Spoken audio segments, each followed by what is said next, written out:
देंगे, आपका ऑक्युपाई कश्मीर लेके रहेंगे। और बाकी नेता क्या कहते, कश्मीर भी ले लो, जम्मू भी ले लो।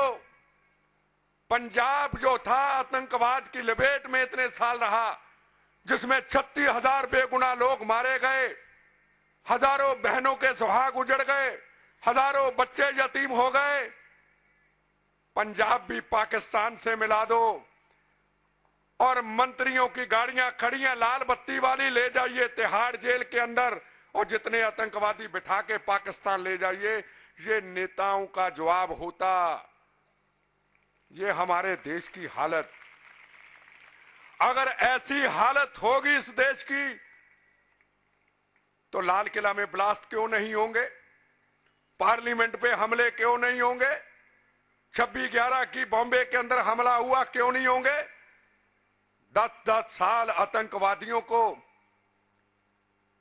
हम मटन बिरयानी खिलाते हैं, जो चाहते हैं हम वो खिलाते हैं।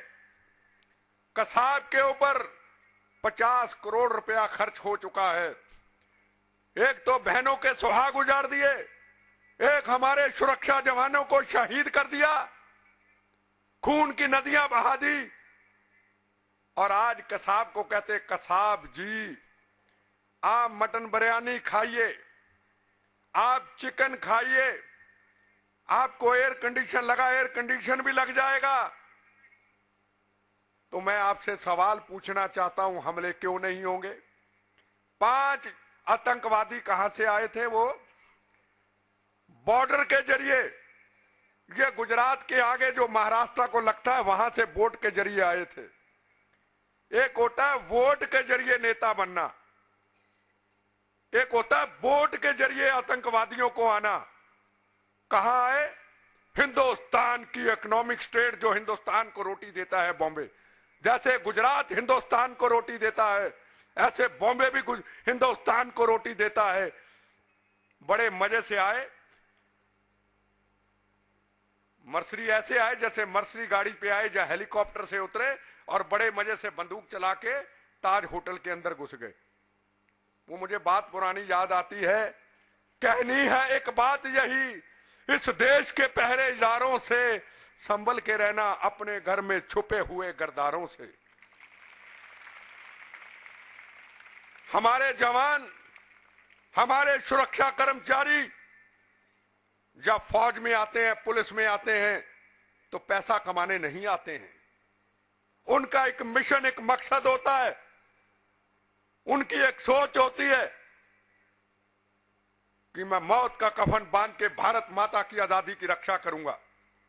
हमारा जवान अभी भी बार बार सीने पे गोली खाने के लिए, सरहदों की रक्षा के लिए तैयार खड़ा है।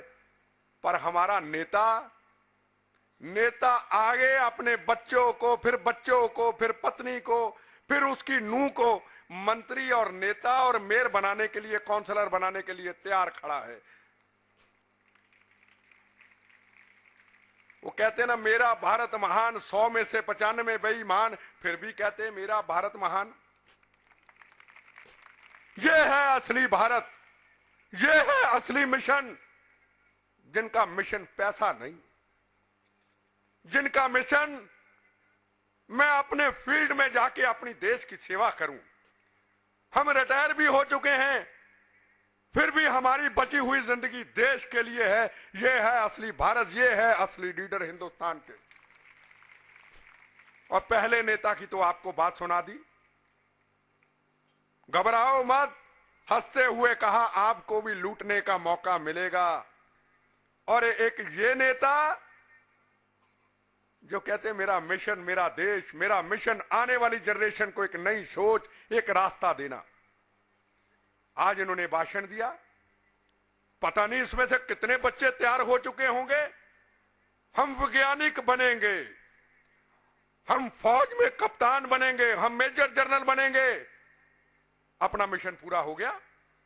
अगर इन बच्चों में से, मैं नहीं कहता हजारों बच्चों की सोच हो जाए, अगर 100 बच्चे भी हमारे तैयार हो गए तो स्वामी धर्म बंधु जी का, राव साहब का, डॉक्टर साहब का, हमारा पूरे देश का सपना पूरा हो गया। अगर इतने नौजवान तैयार हो जाए,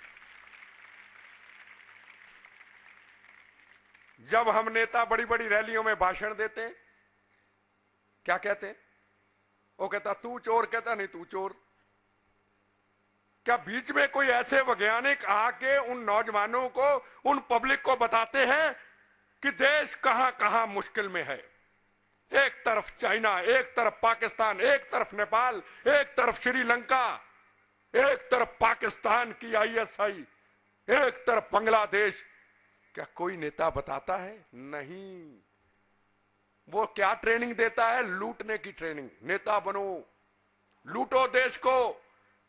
वो कहते हैं ना, जब शहीद आजम भगत सिंह फांसी के फंदे को चूमने के लिए जाते, उनकी मां उनको मिलने आती है। शहीद आजम भगत सिंह रोते हैं, राजगुरु सुखदेव सामने फांसी के पास खड़े होते हैं। भगत सिंह जी की मां भगत सिंह जी को पूछती है, भगत सिंह तेरी आंखों में आंसू?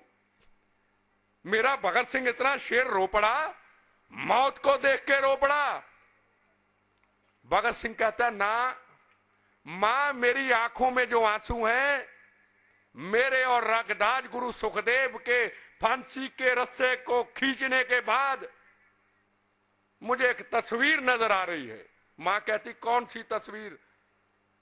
कहते, एक तस्वीर नजर आ रही मेरे जाने के बाद, ये गोरे अंग्रेजों से तो भारत आजाद हो जाएगा, पर काले अंग्रेजों के हाथों में भारत आ जाएगा। ये भगत सिंह जी ने 23 साल की उम्र में कहा था। आप जैसा नौजवान था भगत सिंह, उम्र थी 23 साल। जब आपकी तरह था तो अपने चाचा के साथ खेतों में जा रहा था।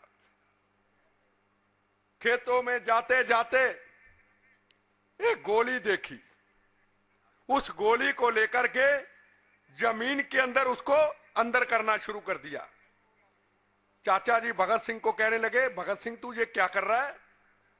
कहते, मैं गोलियां बीज रहा हूं। कहते, क्यों? कहते, इससे और कितनी गोलियां उगेंगी, उसके बाद ये गोलियां अंग्रेजों के सीने पे जाएंगी, मेरा भारत आजाद हो जाएगा। ये भगत सिंह ने कहा। बड़ी छोटी उम्र थी। ये जो स्वामी धर्मबंधु जी महान पुरुष, जब देश आजाद होना था तो कलकत्ता के अंदर स्वामी धर्मबंधु जी जैसे महान पुरुष, उन्होंने सबसे पहले आजादी का आंदोलन शुरू किया था। संत तो बहुत बन जाते हैं, बहुत संत बन जाते हैं, पर कई संत ऐसे होते हैं जिनको कुछ कर गुजरने की इच्छा होती है। वो स्वामी धर्मबंधु जी हैं, जिनके अंदर इच्छा है, जिनके अंदर एक शक्ति है। ये हमारी ताकत है, ये हमारी असली सोच है। उनको अभी से जोश देना, उनको अभी से शिक्षा देना।